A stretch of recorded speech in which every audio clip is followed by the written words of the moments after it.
Bonjour à tous et bienvenue dans cette nouvelle vidéo tutoriel sur Photoshop.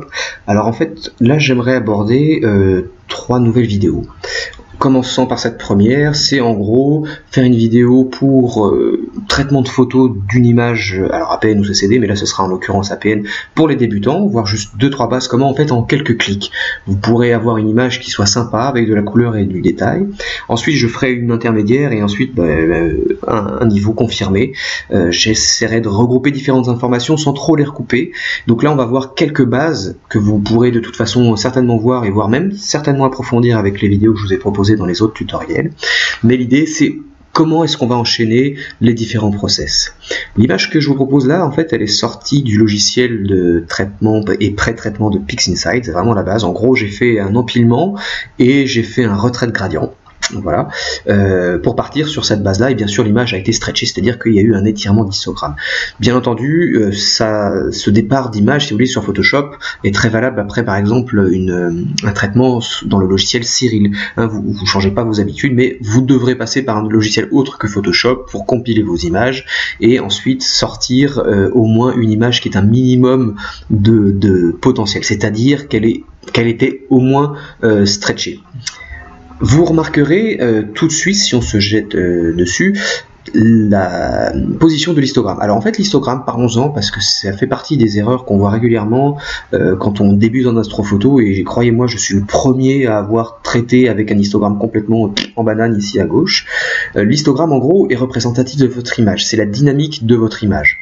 Là c'est le fond de ciel, et plus vous allez évoluer, plus vous allez aller vers les étoiles et les automéroïdes. Là par exemple là, il y a les étoiles très lumineuses, et en gros tout ça représente la dynamique de l'image. L'idée c'est de l'étirer pas trop fort non plus, mais en revanche de surtout s'assurer que cette courbe soit détachée systématiquement du bord gauche. C'est-à-dire que même le petit pied là que vous voyez sur la gauche, il ne doit pas être collé là. Sinon, si votre histogramme, en fait, cette partie de gauche de l'histogramme, elle est collée contre cette barre à gauche, vous allez perdre de l'information. Ça veut dire que vous avez clippé des éléments dans le fond de ciel ou dans les nébuleuses faibles ou dans les détails faibles, et du coup vous perdez une partie de l'information utile de votre signal, et ça c'est dommage. Donc j'ai volontairement fait exprès d'avoir un histogramme assez haut pour vous montrer en gros les effets, les marges de manœuvre, comment est-ce qu'on dispose. Alors bien entendu chacun est libre, il y en a qui aiment travailler avec un fond de ciel clair, d'autres avec un fond de ciel sombre.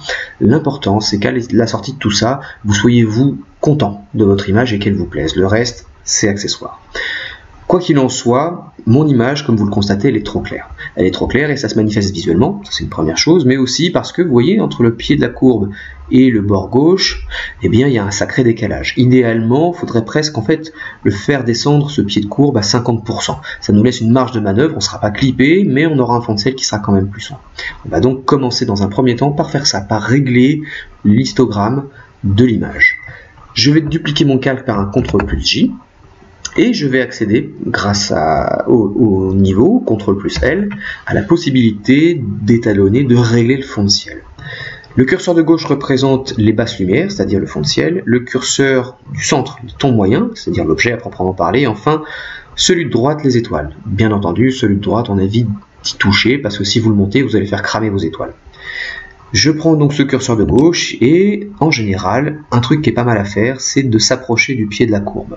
Alors, qu'est-ce qu'on constate? Eh bien, vous voyez, là, quand je lâche le curseur, vous voyez que l'histogramme, là, par rapport à tout à l'heure, il s'est largement décalé à gauche. On peut le voir. Ici, c'est l'ancienne position de l'histogramme et là, c'est la nouvelle. Donc là, vous voyez, on a toujours une petite marge de manœuvre entre le pied de la courbe et l'histogramme, et du coup le fond de ciel, les informations ne sont pas clippées. En revanche, qu'est-ce qu'on constate? Eh bien que là, j'ai quand même perdu un peu de dynamique. Je peux rattraper ça en utilisant le curseur moyen et doucement en le déplaçant vers la gauche. Vous voyez, ça va éclaircir l'image. Voilà, sans aller trop loin. L'idée c'est pas de vous retrouver avec cette image, vous voyez là c'est beaucoup trop flambé, ni d'aller chercher le pied de la courbe, mais juste de quelques degrés. Vous surveillez à l'écran les valeurs qui vous conviennent, et on va constater avant et après. Et vous voyez que là déjà l'image prend un peu plus de contraste. Ça c'est une première chose. Il se peut qu'à la sortie du logiciel de pré-traitement que vous ayez utilisé, l'image soit déjà bien calibrée, c'est-à-dire que l'histogramme n'ait pas besoin d'être manipulé. Ce que je viens de faire sur les niveaux n'est pas systématique. À vous de juger, de voir si vous estimez que l'image a besoin d'être étirée ou au contraire qu'elle est déjà travaillable. Ensuite, La grande difficulté, je trouve, au départ, quand on commence l'astrophoto, c'est quand on regarde sa propre image, savoir où est-ce qu'on peut l'emmener. Où est-ce que vous avez envie d'aller avec votre image, jusqu'où vous pouvez vous autoriser à aller. Et toutes ces questions, elles vont venir en fait par essai-erreur. Bien entendu, pour trouver un juste milieu dans la vie, c'est comme en astrophoto, il faut aller trop loin et pas assez loin, et vous finissez comme ça à tâtons, en allant parfois trop pas assez, à trouver le juste compromis, le juste milieu, mais qui vous est propre. Vous voyez, il n'y a pas une norme en particulier. Ce qui compte, c'est votre façon de voir, et vous verrez que cette façon de voir et cette façon de traiter, tout au long de votre vie d'astrophotographe, elle évoluera. Donc aujourd'hui, on va essayer de voir les bases sur ce principe-là. J'ai fait cet étalonnage et ce que je constate, c'est que mon image, vous voyez, elle a une dominante verte qui est quand même très prononcée. Alors ce que je vais faire, eh bien, c'est que je vais corriger ce vert. Pour ça, je vais faire un CTRL+J, je vais dupliquer le calque. Et sur ce calque, je vais faire un antivers qui est sur Photoshop, le HLVG. Il se peut que vous l'ayez déjà fait sur le logiciel de traitement. Cyril le contient, Pixelstat le contient, il le corrige parfaitement. Donc il se peut que votre image n'ait plus de vert. Moi j'ai fait exprès de le laisser là pour vous montrer. Et Deep Sky Colors, vous pourrez trouver le plugin sur internet sans aucun problème. HLVG, ça veut dire Hasta la Vista Gris. Vous cliquez dessus. Et vous avez trois possibilités, strong, medium ou weak, en gros fort, moyen et faible. Là j'ai un vert qui est quand même assez prononcé, donc soit je choisis medium, soit je choisis fort. Je vais choisir fort, et puis on verra bien si c'est trop, on reviendra en arrière, c'est pas grave. Et vous cliquez sur OK, et vous allez voir que voilà, toc, le vert a complètement disparu. Il ressort de ça quand même une teinte peut-être un peu plus rouge. Ça se manifeste comment? Si vous observez l'histogramme, vous voyez, le rouge, le vert et le bleu, ils sont quand même globalement alignés, mais qu'est-ce que vous constatez? C'est que le rouge déborde un peu là et très légèrement là. Donc il y a un peu plus de couleur rouge dans l'image, ce qui donne cet effet-là. On va corriger juste une chose. Lorsque vous utilisez HLVG, en fait, il peut abîmer la luminance de votre image. La luminance, c'est en gros une image monochrome, noir et blanc, c'est-à-dire qui contient uniquement les détails de votre image. Pour faire rapide, une image astro, elle peut se diviser en deux. Une luminance, une chrominance, qui sont en fait fusionnées. La chrominance représente la partie couleur, la luminance représente la partie détail.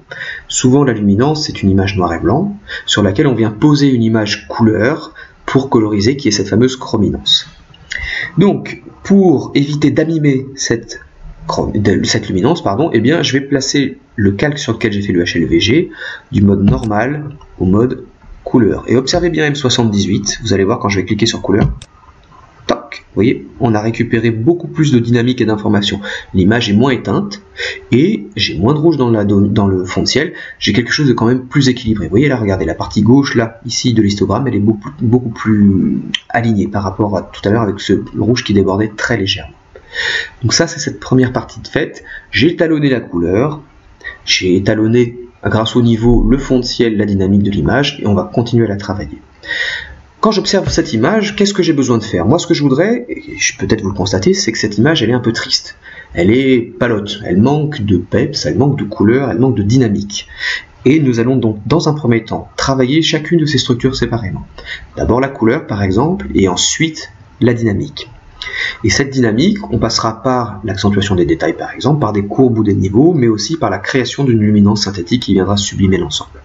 On va tout de suite commencer avec la création d'une luminance synthétique. Simplement parce que lorsque je vais avoir beaucoup de calque ici, je vais être gêné dans mon traitement et je vais devoir aplatir l'image et je vais peut-être pas pouvoir revenir en arrière, bref, ça va être compliqué.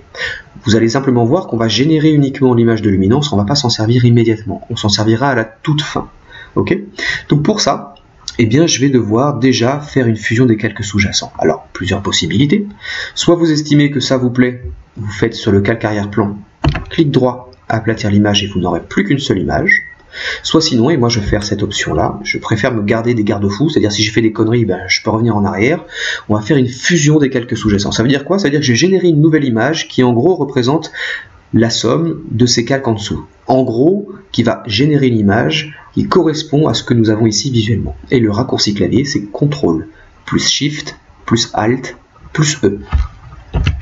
Et vous allez avoir, hop, vous voyez, un nouveau calque, qui est apparu ici, pas au bon endroit, parce que j'étais sur arrière-plan, je vais le supprimer, on va revenir en arrière. Donc vous vous assurez d'être bien sur copie calque 1, celui du haut, qui est en surbrillance, CTRL plus SHIFT plus ALT plus E, hop, et vous allez avoir, je me suis encore planté, voilà, on va y arriver, C'est bon, voilà. Et ce fameux calque 2 qui apparaît et qui correspond à ce que nous avons effectué.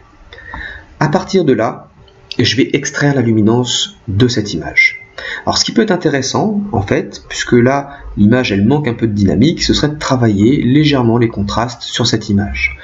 Ce que je vais faire, c'est que je vais utiliser pour ça l'outil courbe. L'outil courbe, c'est un outil qui est très bien parce qu'il permet justement d'avoir plusieurs effets sur différentes teintes. Vous pouvez jouer sur les parties sombres comme sur les parties claires de façon différente, de façon moins linéaire, beaucoup plus praticable que le niveau. Le raccourci courbe, CTRL plus M. Sur Photoshop, il y a un petit outil dans la courbe qui est sympa et que j'utilise toujours, c'est cette petite icône là, ce petit icône pardon, qui est l'outil doigt. Vous allez pouvoir, grâce à lui, en vous plaçant sur une région de l'image, gérer la luminosité de l'élément sur lequel vous êtes. En gros, si je veux monter ça, eh bien, je clique dessus, je le monte. Si je veux baisser ça, je clique dessus, je descends. Et c'est exactement ce que je vais faire. Comment est-ce qu'on donne de la dynamique et du contraste à son image? C'est très simple. Il faut assombrir ce qui est sombre, éclaircir ce qui doit être éclairci, mais de façon pondérée.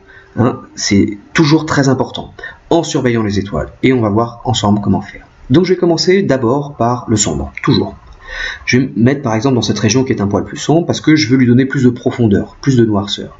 Je clique et je maintiens le clic gauche enfoncé, vous voyez le petit doigt qui apparaît. Si je dirige la souris vers le bas de l'écran, ça va foncer. Si je le dirige vers le haut de l'écran, ça va s'éclaircir. Donc moi, eh bien, je vais me diriger vers le bas de l'écran et je surveille l'image. Voilà, donc là par exemple, vous voyez, je suis allé beaucoup trop loin. Donc je vais revenir, voilà, et vous regardez, vous à l'écran, voilà, par exemple ici.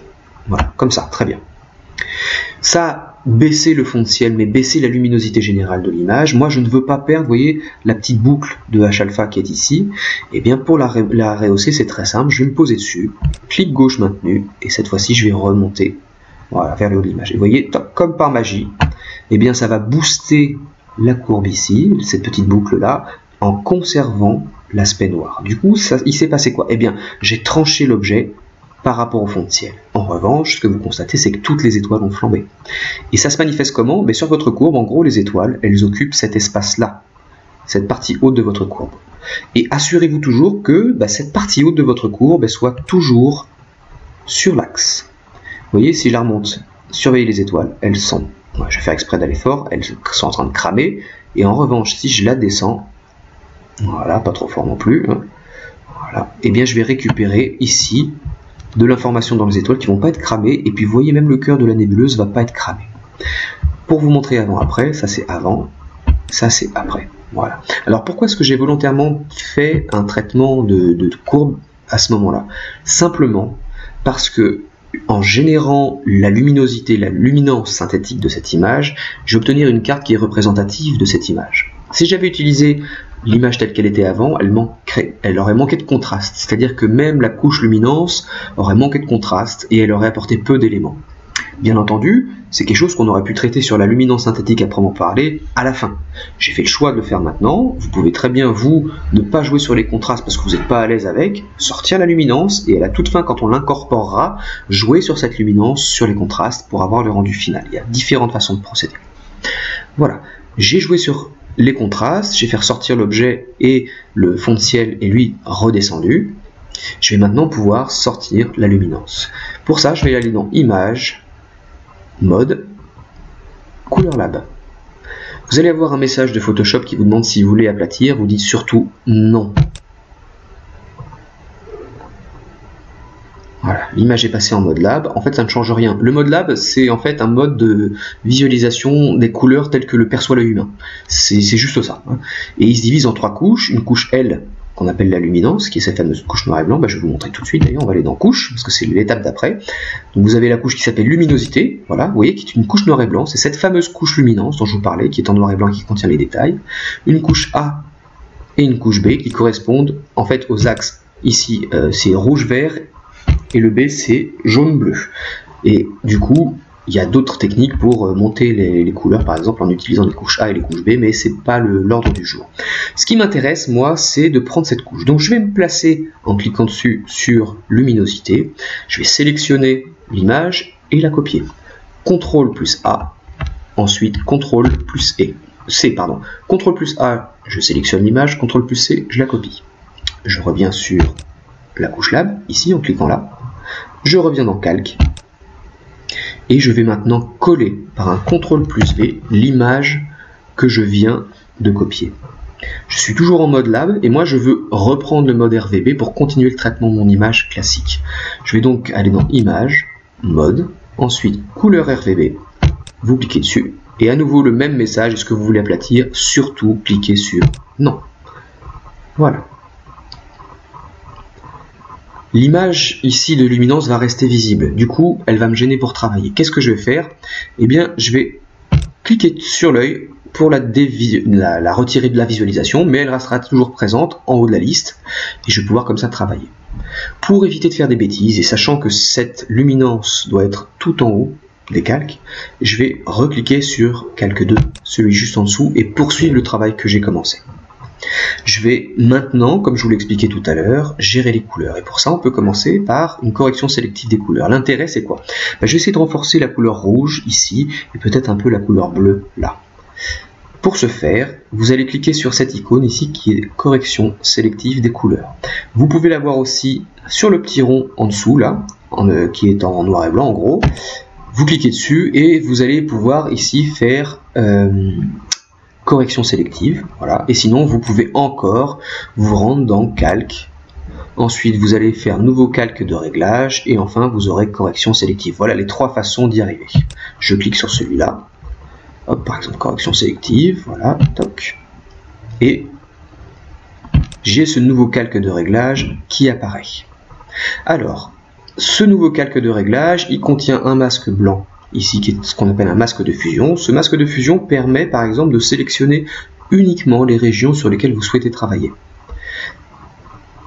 Vous avez ensuite la correction sélective qui par défaut est sur la couleur rouge avec différents curseurs, cyan, magenta, jaune, noir et qui, lorsque vous les bougez, font augmenter ou diminuer certaines couleurs. Par exemple, quand vous êtes sur la couleur rouge sélectionnée, c'est principalement le curseur cyan qu'il faut toucher. Si vous le baissez, vous augmentez le rouge. Si vous le montez, vous diminuez le rouge. Je vais vous montrer, je prends le curseur, je le baisse, ça rougit. Si je le monte, eh ben on baisse le rouge. D'accord? Donc celui-ci, il va nous être très utile pour redonner de la couleur sur cette boucle-là. Et je vais aussi vouloir renforcer avec le bleu, par exemple, le cœur de cette nébuleuse qui est légèrement bleutée. Bien entendu, je ne veux pas que la couleur s'applique à toute l'image en entier, parce que je vais rougir tout le fond de ciel, je vais rougir les étoiles, bref, je vais essayer, moi, de sélectionner le signal utile, c'est-à-dire les étoiles et l'objet, pour épargner le fond de ciel. Et il y a une technique très simple pour ça. Il suffit de se rendre, en fait, dans les couches de l'image. Alors, très simplement, rendez-vous sur Calque 2, cliquez sur Couche, et vous allez ensuite cliquer sur Rouge, sur Vert, et sur bleu. Alors, vous allez en fait observer sur chacune de ces couches l'état général du signal. Par exemple, moi je veux sur mon image renforcer le bleu qui est ici, mais aussi renforcer la boucle de Barnard qui est là. Si vous observez bien sur le vert et sur le bleu, eh bien vous voyez que cette boucle là, elle est très peu visible par rapport à la couche rouge. C'est pour cette raison que moi je vais utiliser la couche rouge pour faire un masque. Comme ça, je sais que lorsque je vais bouger les couleurs, eh bien j'aurai une action sur cette boucle de H-alpha et aussi sur la couleur du centre de la nébuleuse. Donc c'est très simple. Qu'est-ce qu'on va faire? Eh bien on va faire un CTRL-A, CTRL-C pour sélectionner copier l'image. Revenez sur RVB, revenez dans Calque et enfin rendez-vous sur le masque de fusion. Pour faire apparaître le masque de fusion, maintenez la touche Alt enfoncée et cliquez sur l'icône du carré blanc. Sur cette image blanche, je vais coller l'image que je viens de copier. CTRL V. Voilà. Alors qu'est-ce qu'on constate? J'ai encore un cadre en surbrillance autour qui est dû à la sélection. CTRL plus D pour désélectionner. Vous voyez que ce cadre disparaît. Ce masque-là, en gros, il va faire quoi? Souvenez-vous, sur un masque, c'est très simple. Lorsque c'est blanc, l'information passe. Lorsque c'est noir, l'information ne passe pas. En d'autres termes, je vais noircir le fond de ciel et blanchir la boucle, l'objet et les étoiles pour que seulement cette partie blanche soit impactée par l'effet de la couleur. Pour ça, très simple, CTRL plus L. Et vous allez prendre le curseur de gauche pour noircir le fond de ciel. Et vous voyez, lorsque je noircis le fond de ciel, je fais un peu disparaître cette boucle. Donc attention, surveillez-la. Et enfin, avec le curseur de droite, je vais chercher à blanchir, au contraire, pour remonter l'information. Ce qu'il faut aussi surveiller, vous voyez, c'est qu'il y a de la trame de fond de ciel là. Ça veut dire quoi? Ça veut dire que sur ce masque-là, pour le moment, si je monte les couleurs, eh bien, je vais avoir du moutonnage. Je vais avoir un effet dans le fond de ciel. Donc, il faut trouver le juste compromis avec le curseur de gauche, vous voyez, pour que la boucle soit toujours présente, mais que j'ai presque plus ici de gris dans ce fond de ciel, c'est-à-dire presque plus de signal qui sera atteint. Le masque est très tranché, c'est très bien. Vous cliquez sur OK. Voilà. Donc, j'ai la boucle, les étoiles, l'objet, et le fond de ciel est globalement noir, ce qui fait que j'aurai très peu d'impact sur la colorimétrie du fond de ciel. Bien entendu, l'image est assez bruitée, et comme nous aimons, nous, en astrophotographie, avoir des transitions qui soient douces, il faut le flouter. Prenez le curseur de contour progressif et vous le montez, mais vous n'hésitez pas à le monter, hein, 5, 6, il n'y a aucun problème, voilà. Parce que, comme je vais flouter, eh bien, je vais lisser le bruit, et je ne vais pas avoir d'artefact lors de la montée des couleurs. Je peux à nouveau cliquer sur le petit icône qui est situé immédiatement à gauche de ce cadre-là et qui me permet de revenir sur la gestion des couleurs.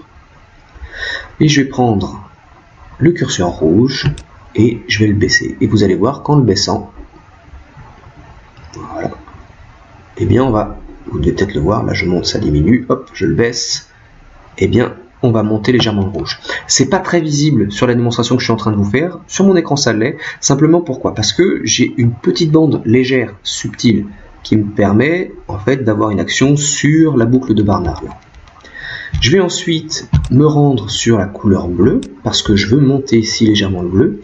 Pour jouer sur le bleu, c'est très simple. Il faut jouer sur le curseur jaune. Vous baissez le jaune, ça augmente le bleu. Vous montez le jaune, ça diminue le bleu. Donc moi je vais prendre le curseur de jaune et puis hop, je vais le baisser. Et vous voyez qu'on récupère un peu de couleur. Le principe de base, lorsqu'on travaille sur la couleur dans Photoshop, c'est toujours placer le calque du mode normal au mode couleur. Pourquoi? Eh bien ça implique de travailler uniquement sur la couche chrominance en épargnant la luminance. C'est-à-dire que vous ne dégraderez pas la qualité, la finesse des détails de votre image. Maintenant que j'ai fait cette petite correction de couleur, et que, alors c'est pas très flagrant bien sûr, mais vous en faites pas, on va le corriger par la suite, ça c'est avant, et ça c'est après, on a remonté un petit peu le rouge, un peu le bleu, et bien maintenant je vais booster ces couleurs grâce à une correction sélective, une teinte saturation. La teinte saturation, vous la trouverez ici. Créer un calque de teinte saturation, et vous pourrez la retrouver aussi pareil là, hein, pareil, teinte saturation qui est ici, et puis pareil si vous allez chercher dans, je vais vous montrer, calque, voilà, ensuite vous allez faire nouveau calque de réglage, et là vous allez avoir teinte saturation, ok? Donc là je vais cliquer là-dessus, et j'ai un calque de teinte saturation qui apparaît. Donc je clique sur ce petit icône là, pour avoir accès à ces réglages. Le seul curseur que j'ai touché, c'est le curseur saturation. Je prends le curseur et je le monte. Et vous voyez, lorsque je le monte, là on va monter à 40%, et bien toutes les couleurs ressortent à fond. Alors qu'est-ce qui se passe là? Vous voyez que là, l'image en entier a été impactée par les couleurs. Vous voyez que je commence à avoir, si je me donne du bruit là de fond de ciel, c'est pas beau du tout. Qu'est-ce que je voudrais faire moi? Eh bien je voudrais en fait faire une teinte saturation uniquement sur les parties que j'avais isolées tout à l'heure.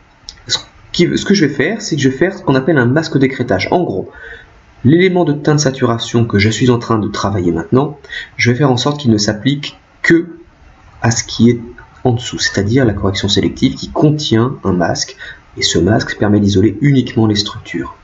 Et ce masque-là, d'écrêtage, est très simple à faire. Vous placez votre curseur de souris entre les deux lignes, vous appuyez sur la touche Alt et vous voyez tout de suite l'icône qui apparaît d'un carré avec une flèche. Quand vous cliquez dessus, hop, vous avez cette flèche qui apparaît, vous avez dû voir le changement qui s'est opéré. En d'autres termes, ça veut dire quoi? Ça veut dire que cette ligne de calque avec la saturation ne va pas s'appliquer à l'ensemble des calques, mais uniquement au calque sous-jacent. Et si votre calque sous-jacent est masqué, alors la teinte saturation est protégée. Même principe, on passe de normal à couleur, simplement parce que j'ai joué sur la couleur. Et pour vous montrer avant-après, ça c'est avant, et ça c'est après. Et vous voyez qu'on commence à faire ressortir les couleurs. Surtout, par rapport à ce qu'on avait tout à l'heure, vous voyez que l'image n'est pas dégradée avec du bruit partout.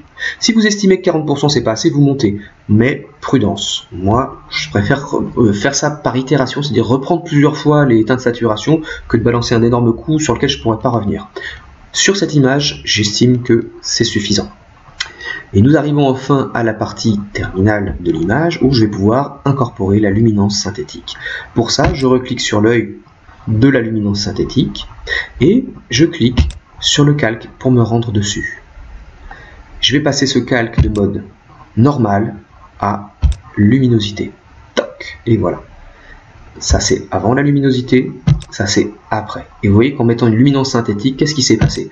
Eh bien regardez, la l'histogramme, déjà, il va baisser vers la gauche, c'est-à-dire que j'ai assombri le fond de ciel, donc prudence, il ne faut pas avoir des images trop sombres. Vous voyez que là j'ai encore un pied, une marge entre le bord gauche, donc je ne suis pas clippé.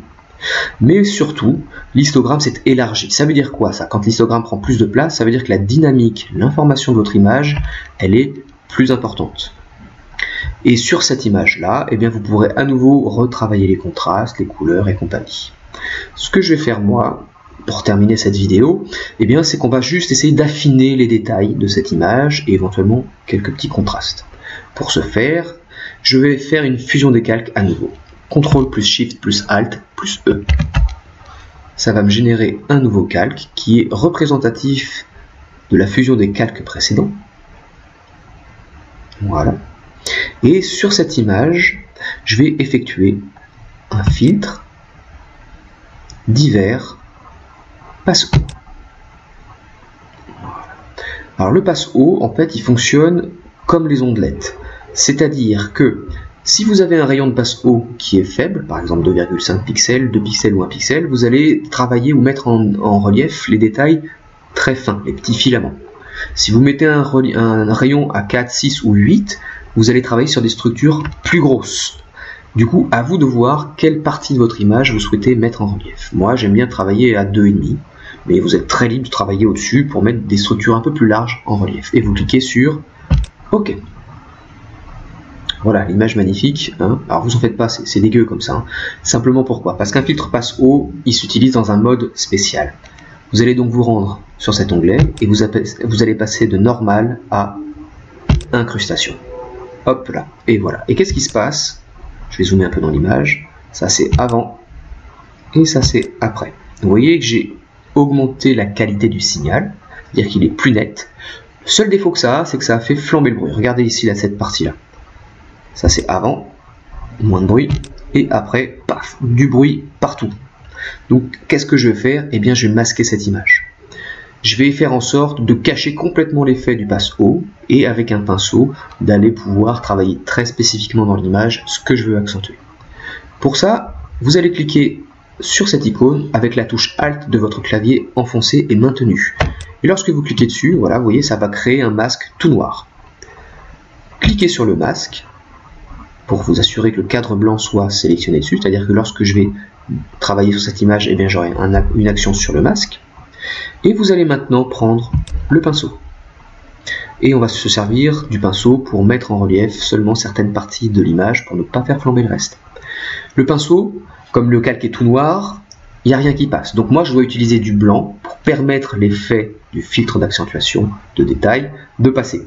Donc vous allez vous rendre ici sur le sélecteur de couleurs, vous double-cliquez dessus et vous vous assurez par un clic par exemple que vous êtes bien dans la partie où il y a du blanc. Et une fois que c'est le cas, vous cliquez sur OK. Et je vais ensuite moi peindre directement sur les parties que je veux accentuer. Je peux gérer la taille du pinceau, parce que là, elle est petite, elle est bien réglée, c'est une bonne chose, mais vous pouvez parfaitement régler le diamètre de votre pinceau. Maintenez la touche Alt de votre clavier enfoncé, clic droit de la souris enfoncé, et lorsque vous déplacez latéralement la souris à droite ou à droite, j'augmente le diamètre, à gauche, je diminue le diamètre. À vous de trouver un diamètre qui soit cohérent pour pouvoir sélectionner les structures que vous voulez faire. Et maintenant, avec un clic gauche maintenu, eh bien, vous voyez, voilà, je vais aller peindre les parties que je veux mettre en relief. Alors bien sûr, là c'est une nébuleuse, il n'y a pas grand chose à faire, c'est surtout cette petite partie là qui peut être intéressante, le reste n'a pas grand intérêt à accentuer. Mais par exemple dans une galaxie, sur les bras spiraux ou quoi, c'est très intéressant à faire. Attention, lorsque vous passerez ce pinceau là, c'est-à-dire qu'il va révéler le passe haut sur les étoiles, eh bien vous allez les faire flamber. Donc prudence. Ok? Pour vous montrer avant, donc là c'est un peu flou, et enfin après, j'ai récupéré de la netteté. À ce stade-là, soit j'estime que mon image me plaît comme ça et j'ai terminé, soit sinon je peux aller un peu plus loin et c'est ce qu'on va peut-être chercher à faire. CTRL plus SHIFT plus ALT plus E pour faire à nouveau une fusion des calques et avoir une image qui soit représentative de l'ensemble du travail qu'on a effectué. Et à partir de cette image, par exemple, je vais travailler les contrastes et diminuer le bruit. Donc pour ça, eh bien, je vais faire par exemple CTRL plus M, une courbe, et je vais voir si, en cliquant sur le petit doigt là, je peux gagner à nouveau en contraste. Alors prudence, hein, qu'est-ce que je voudrais faire? Peut-être baisser un poil le fond de ciel dans cette région-là, par exemple, doucement, mais pas beaucoup, hein, vraiment doucement. Voilà, et puis faire remonter les informations de la boucle, voilà, par ici par exemple. Hop, voilà. Et attention ici, vous voyez que la courbe est montée très haut, et on la rabaisse dans la partie haute pour éviter de faire flamber les étoiles. Avant, après. Donc là, ça a pété beaucoup trop fort, vous voyez, c'est pas beau du tout. Je vais prendre ce point-là, je vais le monter, et je vais le baisser, voilà. Et je vais prendre ce point-là, et je vais le remonter légèrement. Ça veut dire quoi? Ça veut dire que juste que je suis en train d'aplatir la courbe beaucoup plus. C'est vraiment des toutes petites touches, hein. Les derniers détails, vous voyez, avant, après. Faut pas que ça flambe tout, c'est juste, ça doit être très léger. Et vous cliquez sur OK. Il ne me reste plus qu'à faire un anti-bruit, donc vous pouvez pour ça faire par exemple un filtre. Ensuite, vous pouvez aller dans bruit, réduction du bruit par exemple, ou flou gaussien et compagnie. Moi, ce que j'aime faire pour éviter de tout casser, c'est me rendre dans couche, observer la couche rouge, la couche verte et la couche bleue. Et en fonction de celles qui contiennent le plus de bruit, par exemple la couche rouge, elle est quand même bien bruitée, je vais aller dans filtre, flou gaussien. Et vous allez faire, alors c'est beaucoup trop fort bien sûr, un rayon à 0,5 ou 1 pixel. Voilà. On va faire avant, après. Vous voyez, et en fait ça va légèrement lisser l'image pour éviter de faire flamber le bruit. Et si vous estimiez aussi sur la bleue, c'est pareil, un peu bruité, parce que en fait très souvent c'est la bleue et ou la rouge qui sont bruitées. Bon là ça va à peu près, on peut le faire à nouveau. Filtre, flou gaussien. Voilà, 0,5 et je fais OK. Alors bien sûr, de faire un flou gaussien, ça va vous faire perdre un tout petit peu de détails, mais en revanche, ça va quand même contenir votre bruit. Voilà. Pour vous montrer avant, après. Et là, j'ai remonté le contraste, j'ai des étoiles colorées, un objet coloré, fond de ciel équilibré, et l'objet qui ressort comme il faut. Et ce point-là est une excellente base de départ sur le traitement des images astronomiques. Voilà, j'espère que cette vidéo vous aura été utile. Au-delà de tout ce qu'on a vu, c'est surtout comment est-ce qu'on peut comprendre où amener son image, quels sont les procédés qu'on va utiliser et à quel moment on va les utiliser, pour quelles raisons on va les utiliser. Ce qui est important, c'est que vous puissiez développer votre façon de faire, et à force de travailler, de pratiquer sur Photoshop, vous allez vous approprier les outils, les faire vôtres. Et du coup, vous allez pouvoir développer votre propre patte de traitement. Et à partir de là, vous éclatez complètement. Avoir des copier-coller de façon de faire, ça n'a aucun intérêt. Ce qui compte, c'est de développer votre personnalité dans le traitement. Donc je vous invite à travailler, à vous planter autant que possible, à soumettre vos épreuves, et surtout à accueillir les critiques, les remarques que peuvent faire les autres, même si parfois c'est pas très adroit ou mal dit. C'est toujours bien de progresser, quel que soit le niveau qu'on a. Il faut même à 98 balais avoir l'humilité de poser ses fesses sur le banc de l'écolier et de prendre sa leçon. Donc là, essayez, trop, pas assez. Là, je vous propose simplement une démarche, elle peut être complètement différente. Mais quoi qu'il en soit, sachez qu'on peut, grâce à ce que je vous ai montré là, utiliser différentes parties de l'image, la chrominance, la luminance, le bruit, de façon indépendante et les gérer à convenance. Le tout, c'est de savoir quels outils et à quel moment on va utiliser. J'espère que cette vidéo vous aura été plaisante et qu'elle vous sera utile. Si vous avez quelques questions, n'hésitez pas à les poster en commentaire. Je voudrais vous remercier aussi tous sincèrement de me suivre sur cette chaîne. J'ai plus de 360 abonnés et je suis extrêmement touché des retours que j'ai. Ça me motive énormément pour faire ces tutos. Donc je vous dis à bientôt pour un autre tuto et je vous souhaite une excellente soirée.